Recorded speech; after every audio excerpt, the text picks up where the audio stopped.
So what does homeschool look like at the preschool level? Well, in this video, I'm going to share with you some curriculum ideas, some game and scheduling ideas, and some organization tips too, coming to you right now.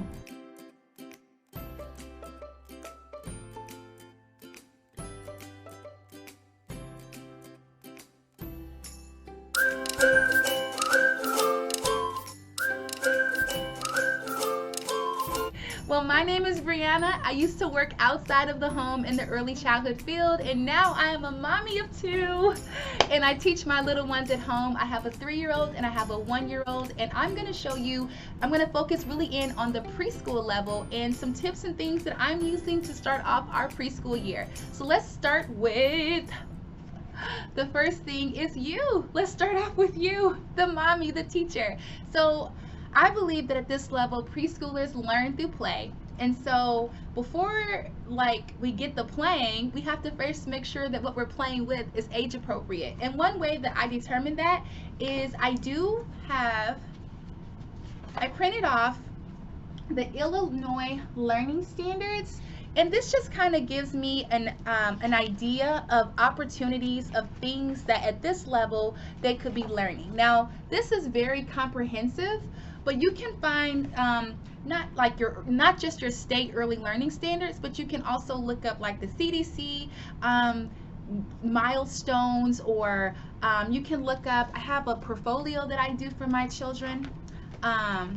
I like to do this ASQ screening every now and then just so I can see where they fall. Now keep in mind, children do develop at their own pace, and I have a whole video about screenings and things you can use just to kind of see where your child is at and what type of tools and tips you want to do when you are playing to encourage their development. So these are just little portfolios that I plan to continue to do each year that I homeschool.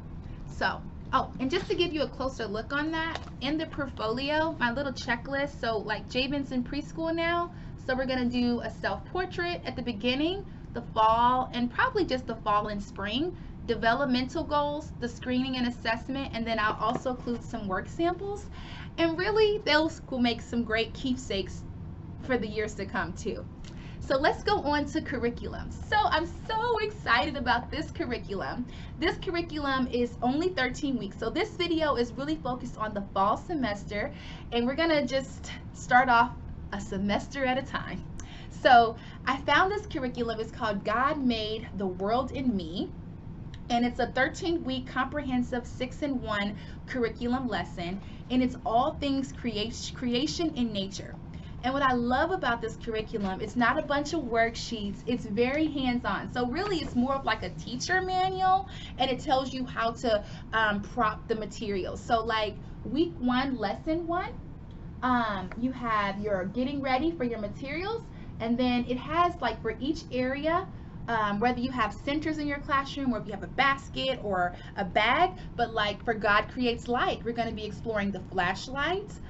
We can get a prism and explore the different colors you see. So we're talking about naming colors, color identification, some of those science things. It also includes like art activities to encourage their fine motor skills. So let there be light. We're going to be blowing out of a straw with paint, or we can use paintbrushes if your child is not interested or developmentally not ready yet. And then I thought this one was a fun activity. It's the oobleck activity. So like, you know how in the beginning the earth was without form, and so then you have oobleck with cornstarch and water, and you can put food coloring and it changes to different from solid to liquid, which is super cool. But guys, it has songs in here, finger plays, and if you're like a children's ministry teacher or leader, this book can also be used for church. It actually shows you how to use it. So there's also letters to parents if you have a classroom that you can send home. So this is a great resource, not just for homeschooling, but also if you're a children's ministry teacher or if you're doing vacation Bible school. So it tells you like how to break it up by week. So this is one curriculum tool. This would be our basis for the fall. Let me show you this real quick. This is the My First Hands-On Bible for preschoolers. I love this Bible. We're going to use this to complement that curriculum. But I love it because once again, it has the words hands-on. So as you're reading the Bible story, it gives you like hands-on actions to do as you're reading. So I thought that was really good for preschoolers. The next one is, this is the creative curriculum learning games. So these are games that we can do as a family together on family nights, but all the things in here encourages different areas of development, and they're very simple, very easy to do, and these are learning games. And the creative curriculum, it's not a Christian curriculum, it's a secular curriculum, but it has lots of developmentally appropriate activities that will optimize your child's development. I will also be including a journal this year. I actually personally designed this journal for my son because he loves cars and trucks and anything that moves. And on the inside, you will see, so I will do like a question of the day. And so he can draw his work here, and then I'll write his words down there. And as he develops, he might want to start writing his name or other things, letters. But at this age, he'll probably just be drawing pictures, and then I'll be writing his words down here. So that's for question of the day. So you can put that in your curriculum if you like. Let me know in the chat below, what are some curriculum ideas you are already implementing or that you're thinking about implementing? Okay, so let's move on. So one little fun math counting thing that I found, or counting kind of puzzle, is this little, it teaches one-to-one correspondence. So you have number 1, then you have your 1 ring. But you can totally do an activity like this, or you can supplement it for counting your snack or your crackers to teach one-to-one correspondence. It also has the different like basic shapes there too, and it's just a simple puzzle, and it has the stacking rings, which really encourages that fine motor. And I want to show you this other science cool toy that I have. This is a sensory table. It's 2 of these, but I decided not to keep the legs put together just in case I want to take it outside, do something maybe a little bit messier. But it comes with a lid, and right now we have our Find the Numbers activity from this little kit. But you can put sand in here, water in here, shredded paper. You can get spoons. You can get, we did a dishwashing activity in here. And this one is for them to actually tweeze out the numbers in here. And it comes with some little cards. So I have one side empty, the other sensory side, and they can match it if they want, if they're ready for that. Or right now, my little guy just likes picking it out and putting it back. And it just opens so many possibilities, a sensory table. From number, you can do number scavenger hunts, shape scavenger hunts.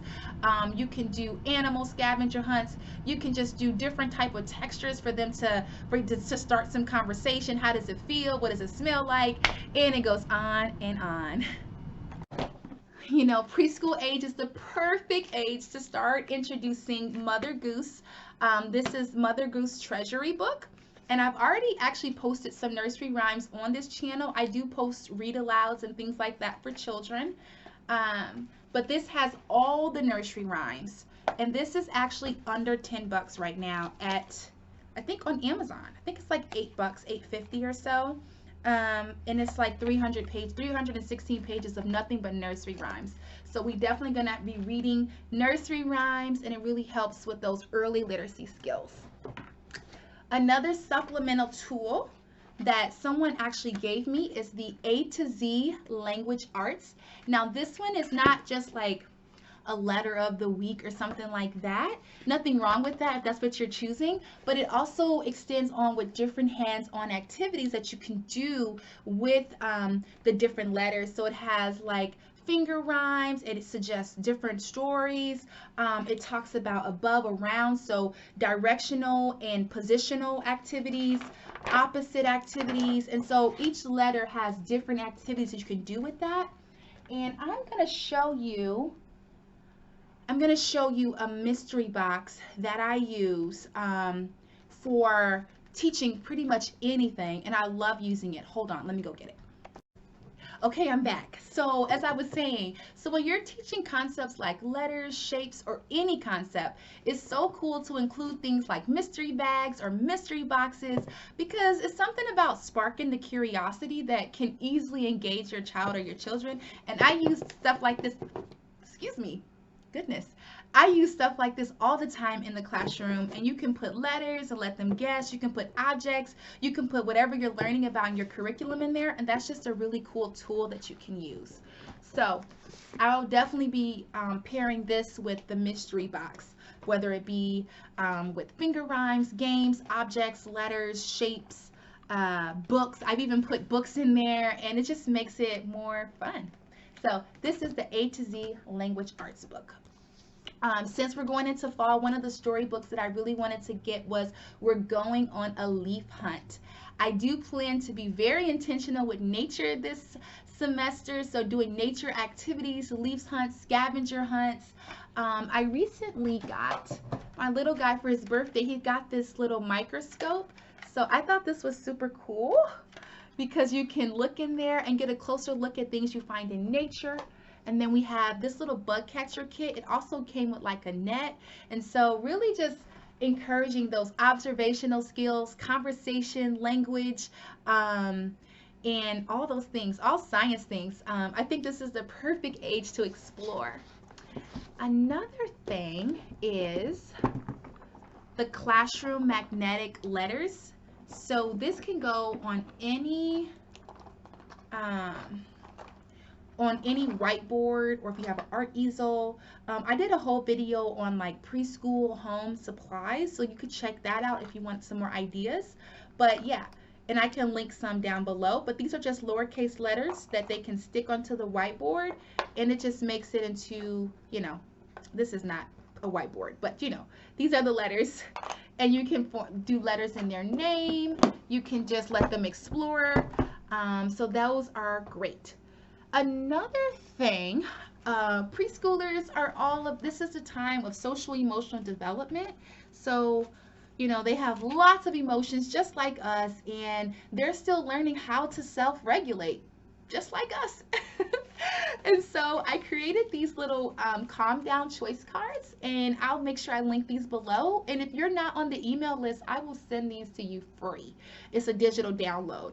But basically, you know, if you have a space in your house or just anywhere, if you notice your child is having a challenging moment, you can ask them, how would you like to calm down? Would you like to pretend to blow up a balloon? Would you like to drink some water? One of my favorites is, well, of course, pray, or maybe you want to stretch or explore a sensory bottle. I have so many, I think there's over 15 different calm down choices of different ways they can calm down, and let them choose. So I haven't decided if I'm gonna like put this on a poster board, or if I'm gonna just put it on a ring and let him flip through as he's trying to calm down. We'll have to kind of test that out for functionality. Let me know if you have any ideas. Okay, guys. Another functional thing with preschoolers, they love to know what's gonna happen throughout the day. And so I plan to put some Velcro on these because I have an area in our play area where we can do like a visual schedule. And then these are just visual schedules just so our little guy can know what's going to happen next. I mean, he pretty much has it memorized now, but I think adding the pictures and the words just kind of adds something. Is there going to be a car ride, activity time, circle time, or maybe we're going on a field trip today. Almost nap time. So I have these cards available, and once again, I'll make sure I link them below. Another cool thing that you might want to consider adding to your school year is I'm planning on doing more cooking activities. So we might end up putting it like in a notebook like this, or we might ring it on some index cards. I haven't really decided yet, but I do know I want to incorporate cooking because you can easily incorporate math concepts like counting, one-to-one correspondence, getting used to measurement, like far as the words like 1 cup, 2 cup, even if they don't quite understand all the measurement terminology, but it exposes it to them, and life skills, of course. So excited about that. And then I also have my little teacher notebook, and I have, right now I'm drafting up a schedule. We're going to start our little preschool year next Monday. And so right now I drafted up a schedule. So in the morning, we'll have our morning routine, get dressed, brush your teeth, get, you know, all that jazz, breakfast, devotion, and then we have our activity time, and then of course like weekly special activities like library, play dates, nature walks, stuff like that. I want to make sure that we really incorporate that into the curriculum. And last but not least, I have this teacher plan book, and this just kind of has, I'm not sure if I'm going to keep it the whole year. We'll see how I like using it, but right now I'm just kind of like, I planned next week already, and I'm just kind of using it if there's any additional things outside of our basis curriculum, like activity ideas. I'm putting it in here, and that's what I'm using it for. So let me know in the chat below, is this your first year of homeschooling, preschoolers? Like, why did you choose to homeschool? I'm currently like reading this book right now. It's called The How and Why of Homeschooling by Ray E. Bauman. And I'm very excited. I'm already being enlightened by it. Let me know if you're reading anything good and what's keeping you encouraged. And that's all I have for you today. Bye, guys.